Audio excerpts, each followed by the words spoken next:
Hi, this is David with entry number 1016 here in the apartment, and I thought I'd record just on some events that I guess happened over the break. Nothing major, but I went back for a little quick day trip to Hiroshima, which is obviously the first bomb site that the U.S.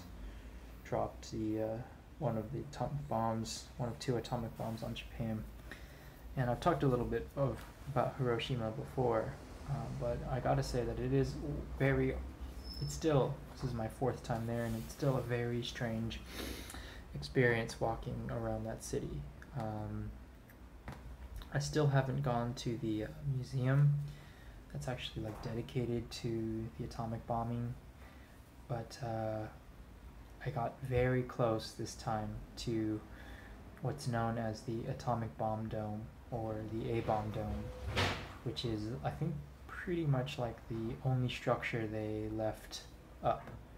I think it was around the epicenter of the explosion, and basically all the walls and stuff came off, and only the frame and kind of a little bit of the base remained. So when you look at it, you can see kind of like the metal dome structure and kind of like some of the framing of the building that's left. And everywhere around it there are sets of, I think, 1,000 paper cranes everywhere, and that's kind of like a Japanese good luck thing.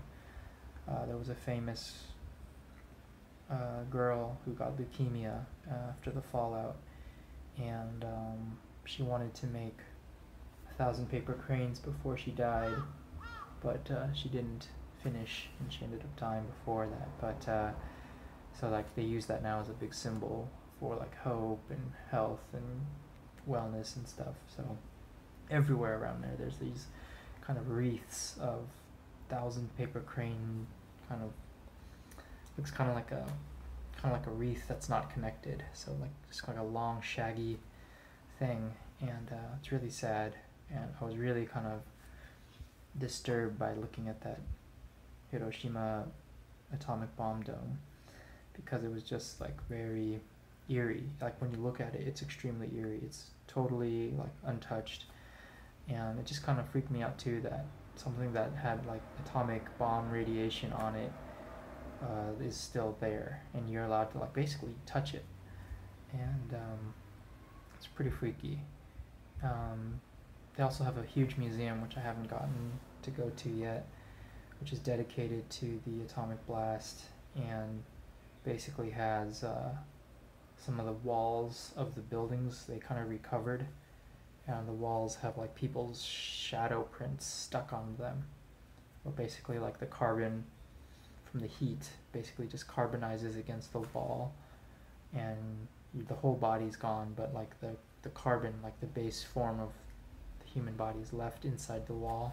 It's really creepy, but they have that closed now, so I don't really want to visit that until I can see that in person. It's a very, very humbling thing. And I also recently learned that the second bombing in Nagasaki, which is in the southern island of Japan, it was actually supposed to be in another city north of Nagasaki called Kokura. And Kokura is like a kind of big city in the north, in Fukuoka Prefecture. Not Fukuoka City. Like I said before, every prefecture has like a capital that usually is named after the prefecture, but yeah, there's also many cities within each prefecture. And Kokura is a northern city just below Kitakyushu, which is the northernmost city on the southern island. But yeah, it was really crazy. I think they rescheduled it like a day, maybe 2 days before they actually bombed it. So it's pretty crazy that Kokura got spared, if you think about it. But yeah, it was a really interesting trip to Hiroshima. It was really kind of, I don't know, shook me for a while. And but I think I'm better now. I think, again, just like with everything in life, the kind of tragedy, or maybe it's the saddest part of life, is that most of moving on, grieving, or whatever you want to call it, is just forgetting about the past. So whatever, it's done now. Anyway, that's it for this week, or today. I'll record again in another day or two. Thanks for watching, and I'll talk with you soon. Bye.